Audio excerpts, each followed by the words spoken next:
The Tallboy Experience.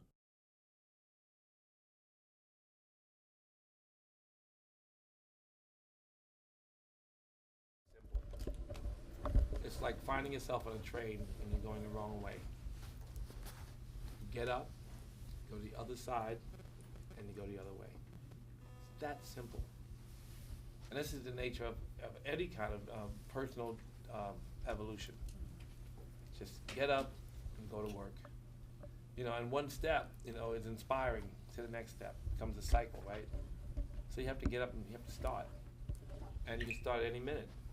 You can pick a date. But the idea, the impetus is to get up and go. It's in all of us. And again, when we start, we find it so much easier to continue a process. Quitting is the hard part. Thank you.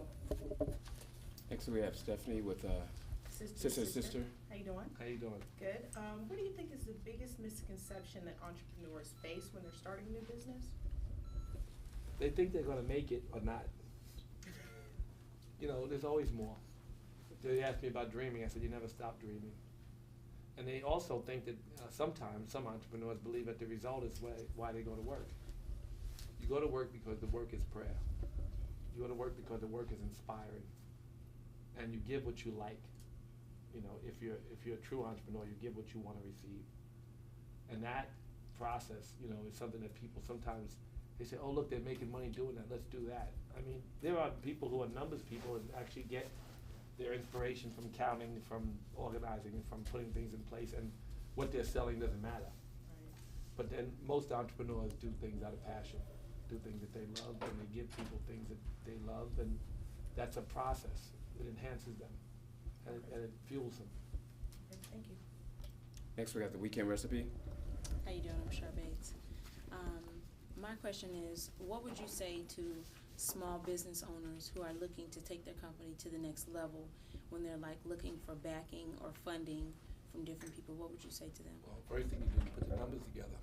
If you have growth and you have a good business plan, there's plenty of money out there.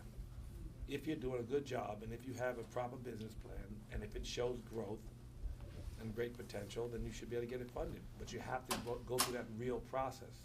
You can't just, you can't have your information on a napkin. You got to put it together, right? To own it. Just the way you copyright a business idea is the way you, put on paper and in a way that people can understand a business plan. And if it includes growth, then funding it is not an issue. But it has to include real success, or you have to build up that success, and then have that business plan reflect that when it's ready. Thank you. Nikki Simone with Behind the Mic. Hi, how you doing? Well, Nick, Simone, Hi. My question is, what has been your worst advice that you have gotten and received throughout your business career? Because we always talk about all the positive things, but what has Well, been there's the always worst the advice? demon everybody has, they're gonna get this money, they'll make this money. This idea that money is gonna make you happy, or that money is gonna be the result of your work, and that's, why it makes sickness. Artists say, they rap about money, right? Get this new car and all that, they rap about that. And then they love this process. Sometimes they're sweet Jehovah's Witness boys who become rappers. They break their mama's mold because they rap. Mostly they're just good kids. And they rap, and then they get this hit record. And they rap about junk, about stuff they want to get, and they also rap about being tough, right? But they really love their life so much. They love God, they love their life, they love rapping, poetry, and then they get the stuff. And the stuff becomes so anticlimactic. You get in the car, you drive around the corner, is that it? That's it? And that makes you sick. It makes the sickness so much that same person who rapped about being tough, who would never risk his life, is now shooting at people and getting shot at. And he's tough because his life doesn't mean as much to him. Because he's now discovered that what he thought made him happy didn't make him happy, but he forgot what made him happy was the work itself, the prayer. So they forget the prayer. And that is an important thing. People, again, focus on results, and they focus on the wrong results, many times because our society teaches us that. So this little Jehovah's Witness boy goes to jail. He has this experience, and then one day he comes back home and he realizes what's important is here, not out there. So that idea that you're going to get something when it's just a cycle of giving is what you should be, focused on. That'll promote happiness. Thank you. We have Tallboy experience. How you doing, sir? Tallboy experience? Yeah, Tallboy. It's the Tallboy experience. Okay, I like that. Met you out in Vegas for CES, and with YouTube and Vimeo as major sources for original content, do you have any plans of working with that company, or what are you doing? I just started ADD. I'm at work every day building content. I got a lot of content waiting to launch.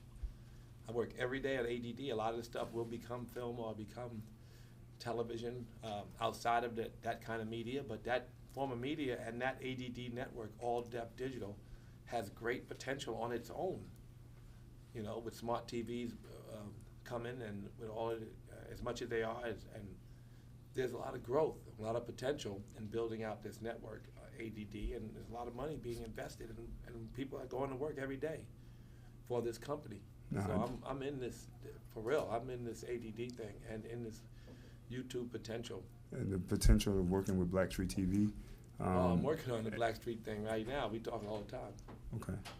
Yeah. Finally, we have Pure Conceptions. Hi, Mr. Simmons. My question to you is, what advice would you give to the entrepreneur that is feeling burnt out? Being energized, feeling burnt out. I mean, I wake up some mornings sluggish and tired. I don't want to say this again because it sounds boring, but sit still. Because it's noise that takes you and makes you sick and makes you sad. It's the stillness that makes you happy and gives you creativity. And so sit still. You can run. It slows the noise down, right? You work out, running. You can do yoga, physical practice, and that could, clear your mind some. But you can meditate as well. You may even go pray. But meditation, stillness, lets everything refresh, lets your brain reset, and lets the noise settle. Because what makes you burnt out or what makes you sick or weak is noise. It's the fluctuations of the mind. So a good piece of advice is to wake up and light a candle and meditate. Let all this stuff that's going crazy, and my mind's like a monkey. It's going to go crazy in the head, especially when you start sitting. But then when the nervous system calms, the mind calms. When the mind calms, it rests in perfection. And then from there, it's easy to go out and go to work. Carrying this, I'm so stressed, I gotta do this. It's not real. People say they're stressed. The rich people are stressed. There's some poor people who live to be 100. They say poor. I mean, people who have less toys. Life's job is to be comfortable in a seat. You can operate from a calm seat. That's where happiness comes from, and that's where good ideas come from.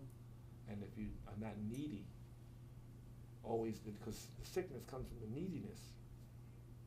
Stressed, I gotta get this, the neediness causes suffering. But without neediness, you attract everything. So you have to operate from a calm space. Think big, think tall, think